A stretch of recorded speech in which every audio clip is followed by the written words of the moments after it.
Toshakhana case chairman PTI की सजा मौत का रिहाई का हुक्म। गुज़िश्ता रोज़ इस्लामाबाद हाई कोर्ट ने चेयरमैन पीटीआई को तोशाखाना केस में सजा मुअत्तली की दरख्वास्त पर फ़रीक़ैन के दलाइल सुनने के बाद फैसला महफूज कर लिया था। Chief justice Islamabad high court Aamir Farooq ने मुख्तसर फैसला सुनाया और चेयरमैन पीटीआई की तोशाखाना केस में सजा मुअत्तली की दरख्वास्त मंजूर कर ली। 1 लाख रुपए के ज़मानती मचल के जमा कराने का हुक्म।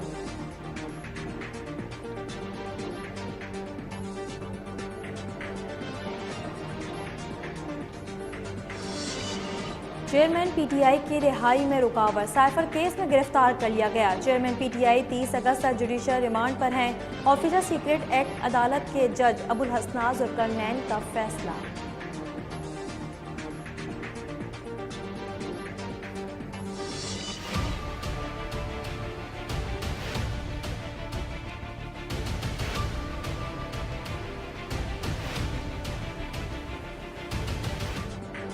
बिजली के भारी बिलों के खिलाफ 5वें रोज़ भी एहतजाज का सिलसिला जारी। लाहौर, इस्लामाबाद, रावलपिंडी, ननकाना साहब, शेखुपुरा और मानसेरा समेत मुख्तलिफ शहरों में मुजाहरे, रैलियां, सड़कें ब्लॉक। मुश्तइल शहरियों ने बिजली के बिल नजर आतिश किए।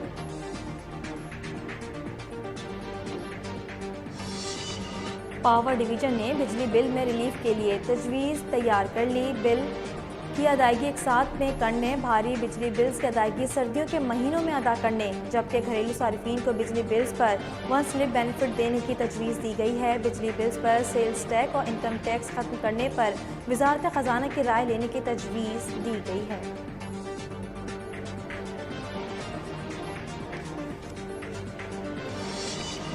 निगरान वज़ीर-ए-आज़म अनवारुल हक काकड़ की ज़ेर सदारत निगरान वफाकी काबीना का इजलास। मुल्क की मौशी सूरत हाल, बिजली के बिलों पर अवामी एहतजाज और पावर डिवीजन के फॉर्मूले पर गौर। इजलास के दौरान पावर डिवीजन की जानिब से मुफ्त बिजली के यूनिट्स की फरहमी और मॉनिटराइजेशन पर ब्रीफिंग दी गई।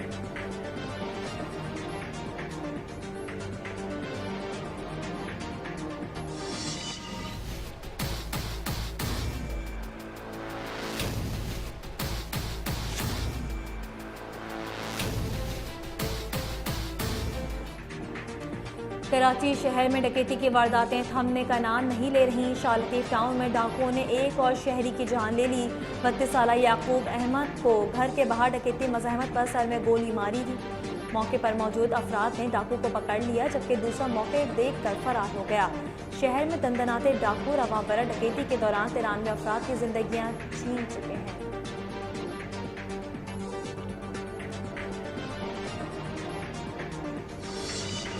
शहर कायद में चीनी की कीमतों को पार लग गए। होलसेल मार्केट में फ़ी किलोग्राम कीमत में मज़ीद 2 रुपये का इजाफा 163 रुपये की हो गई। दुकानदार 170 रुपये फ़ी किलो में बेचने लगे। 2 रोज़ में 7 रुपये फ़ी किलो का, जबकि अगस्त में चीनी 29 रुपये फ़ी किलोग्राम महंगी हो गई।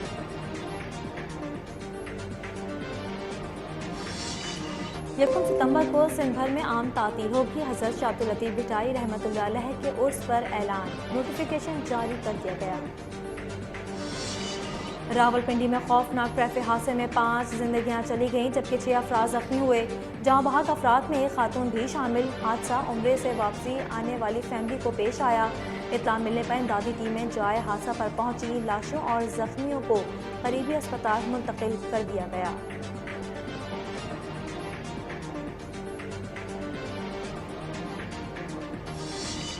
पंजाब में सैलाबी रेलों से तबाही जारी। दरिया सतलुज के सैलाबी रेले से जलालपुर का हिफाजती बंद टूट गया। सैकड़ों एकड़ रकबा ज़ेर-ए-आब आ गया। ज़रिया अराजी पर खड़ी फसलें बर्बाद हो गईं। भावल नगर में दर्जनों आबादियाँ पानी की लपेट में आ गईं। तर्जुमान PDM के मुताबिक गंडा सिंह, सुलेमान की और हैड इस्लाम के मकाम पर दरमियाने दर्जे का सैलाब है। मैं अल्हम्दुलिल्लाह मुकम्मल तकरीबन फिट था मैं, तो अल्हम्दुलिल्लाह इतना बड़ा अल्लाह ताला ने हमें परफॉर्म करवाया तो मैं मेडल लेके आया हूँ। तो आगे जैसे एशियन गेम्स आ रही है इंशाल्लाह उसके लिए भरपूर तैयारी करूँगा। सबसे बड़ी मेरी अपना जो टारगेट है वो पेरिस में 2024 में जो हो रही है पेरिस में ओलंपिक्स, तो इंशाल्लाह उम्मीद है कि उसमें इंशाल्लाह अच्छा परफॉर्म। वर्ल्ड एथलीट चैंपियनशिप के जूलियन थ्रो मुकाबले में सिल्वर मेडल जीतने वाले अरशद नदीम वतन वापस पहुंच गए। कौमी हीरो का लाहौर एयरपोर्ट पर शानदार इस्तकबाल। मद्दाहों और स्पोर्ट्स बोर्ड के नुमाइंदों ने कौमी एथलीट पर फूलों की पत्तियां निछावर की। अरशद नदीम का कहना था कि एशियन गेम्स के लिए भरपूर तैयारी करूंगा। असल टारगेट 2024 के पेरिस ओलंपिक्स है।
King of pop Michael Jackson आज दुनिया में होते तो अपनी 65वीं सालगिरह मनाते।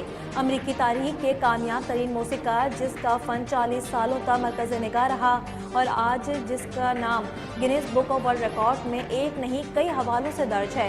1982 में माइकल जैक्सन का एल्बम थ्रिलर रिलीज़ हुआ और दुनिया म्यूज़िक में तहलका मचा दिया था। इस एल्बम को आज भी दुनिया में सबसे ज़्यादा बिकने वाले म्यूज़िक एल्बम का एजाज़ हासिल है।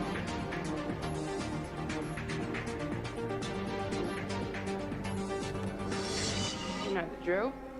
Say, talk to me. Talk to me.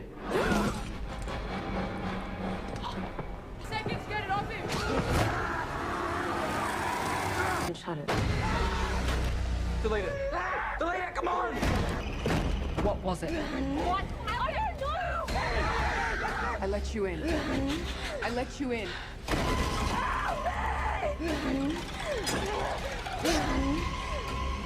Oh my God.